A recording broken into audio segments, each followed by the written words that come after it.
తల మీద చెయ్యి వేసి బొట్టు పెట్టినా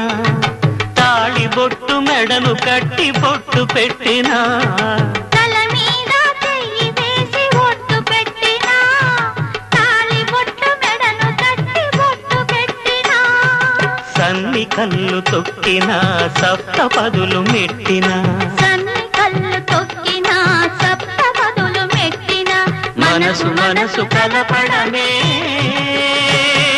మంత్రం పరమార్థం శ్రీరస్తు